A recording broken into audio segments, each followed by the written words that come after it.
Just kind of an update on the industry, what we're seeing here in the realm of the crop itself, shipments, and the upcoming compliance with the Food Safety Modernization Act. Robert, welcome back to the show.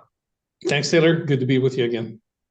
Great to have you here today. So let's start with the crop here, Robert. Could you provide maybe an overview of this year's walnut crop in California? What have you been hearing from folks, from stakeholders up and down the state? Are there any notable trends or challenges that we're having in 2024? Yeah, the crop as harvested was roughly 823,000 tons. We carried forward about 140,000. So roughly speaking, we had the market 960,000 tons.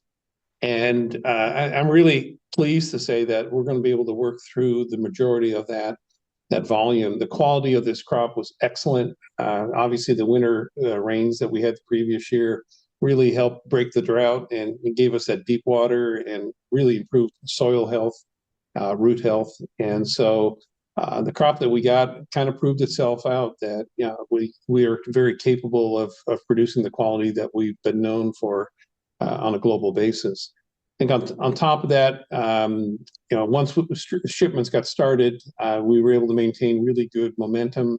And then over the last 4 or 5 months, in fact, I don't know the exact number as of this month, but out of the last year, I think 9 out of the 12 months have been record shipments compared to previous year over year. And so really pleased with the volume overall. It shows that demand is there for the product, for our walnuts. Unfortunately, it's at a price that is not acceptable. And so we kind of have to find that fine balance between moving the crop, but also moving it at a profitable number. And we live in the world of supply and demand, and when we're oversupplied and under-demanded, price suffers. And so we've really got to work hard as an industry in unity between the growers, handlers, and all of us to see if we can't do better than that. Now, having said all that, I think we're setting up really good for next year, for this next crop. Combination of factors. China has had kind of a mixed year.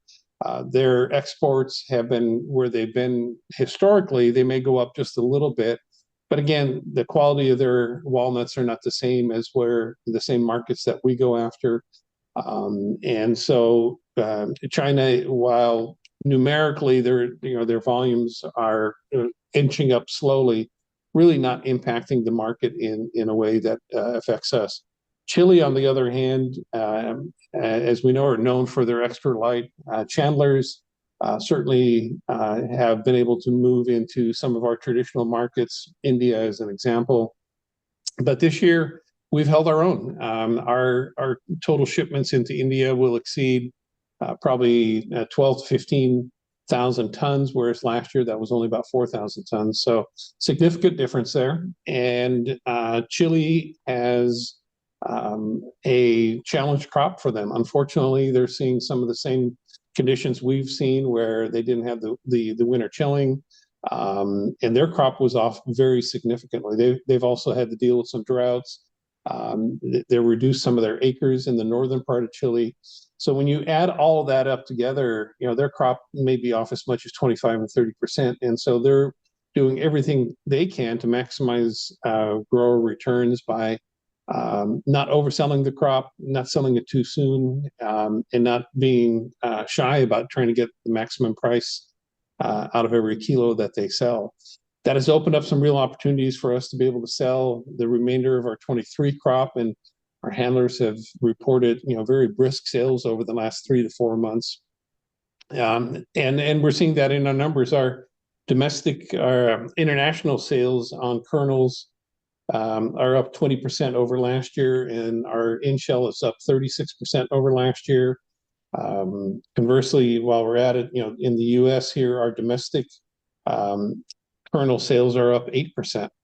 And so we're seeing some real positive movements in some of the areas that we've really concentrated on internationally, whether it's Turkey, India, Germany, even Italy to some extent, and Spain. All those markets are doing exceptionally well. And then here domestically, as we've talked about previously on the podcast, it's been an underserved market. And to me, It's one of the easiest ones for us to go after because we don't have the transportation duty, tariffs, all the issues that you have to deal with internationally. You don't have that domestically. At the same time, the domestic market in the past has not been a good price market. And so we're working on that by creating more promotions, creating more pull through. And it's, part of our strategy to try to move more walnut sales through the produce department where margins are lower and turns are faster. So combine all that together, we're lining up for what we think is a really good year.